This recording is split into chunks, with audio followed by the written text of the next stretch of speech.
O talento artístico muitas vezes desperta cedo, seja em brincadeiras dentro de casa ou apresentações na escola.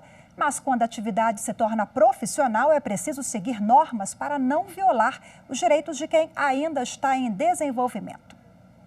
Na reportagem especial de hoje, sobre os 30 anos do Estatuto da Criança e do Adolescente, você vai acompanhar uma decisão do Supremo Tribunal Federal que definiu a competência para julgar ações relacionadas ao trabalho artístico infantil.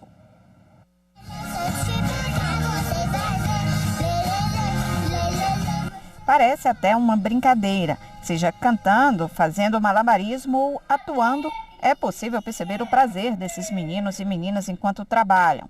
Mas por mais divertido que possa ser ou parecer, a atividade artística precisa seguir regras quando envolve menores de 18 anos.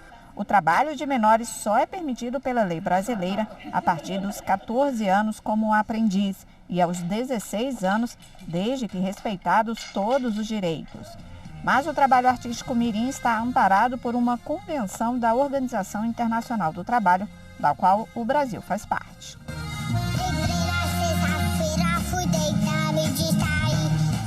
Em razão da ratificação pelo Brasil da Convenção 138 da Organização Internacional do Trabalho, a idade mínima fixada é de 16 anos, mas a partir de 14 anos o adolescente pode ser contratado como aprendiz.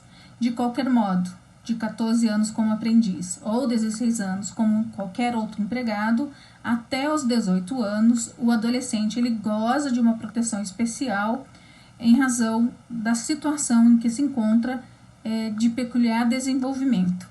A Convenção Internacional de Trabalho prevê a atividade artística mirim, desde que tenha autorização prévia e no contrato sejam estabelecidas todas as condições para evitar o abuso da mão de obra do jovem. Segundo a OIT, Organização Internacional do Trabalho, o emprego precoce, e isso inclui o artístico, pode prejudicar o desenvolvimento das crianças, caso elas fiquem expostas a risco de lesões ou tenham dificuldade de estabelecer vínculo afetivo, por causa da falta de tempo para se relacionar com outras pessoas da mesma idade. Quando os direitos das crianças e adolescentes são violados, apesar de ser uma relação de trabalho, a Justiça Comum é que deve resolver o problema. Foi assim que decidiu o plenário do Supremo Tribunal Federal em 2018. Os ministros julgaram uma ação apresentada pela ABERT, Associação Brasileira de Emissoras de Rádio e Televisão, que questionava resoluções administrativas da Justiça de São Paulo e Mato Grosso, que reconheciam a competência da Justiça do Trabalho para decidir questões trabalhistas envolvendo menores. A maioria entendeu, em decisão provisória, que cabe à Justiça Comum e não do Trabalho julgar essas demandas. O Supremo não está dando uma resposta definitiva, ele deu uma resposta provisória. Nós estamos falando exclusivamente de uma medida cautelar que afastou o efeito de 2 resoluções administrativas. O Supremo disse, em primeiro lugar, que essa matéria não pode ser regulada por resolução, que ela deveria ter sido objeto de lei. Além disso, ele disse que a Justiça Federal não pode tratar de uma competência que a Constituição expressamente delegou para a Justiça Estadual, que é a da infância e da juventude. Com a decisão, que ainda deve ser analisada em definitivo, cabe ao juiz da Vara da Infância e da Juventude avaliar as condições de trabalho artístico do menor para autorizar ou não.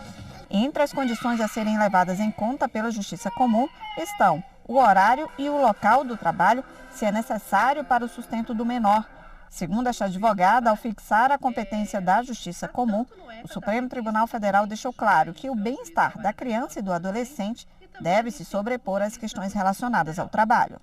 Como a gente trata de criança e adolescente, tem umas peculiaridades, né? Tanto que a criança e o adolescente ele tem proteção integral. Ou o que significa isso? Ele tem primazia no serviço público, ele tem primazia nas políticas públicas.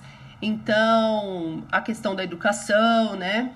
Várias coisas são pertinentes e quem pode tratar sobre isso é o juiz da infância e da juventude, que ele sabe sobre o bem-estar do menor, né, as características físicas, psíquicas e o que pode e o que não pode em relação ao menor, a criança e ao adolescente.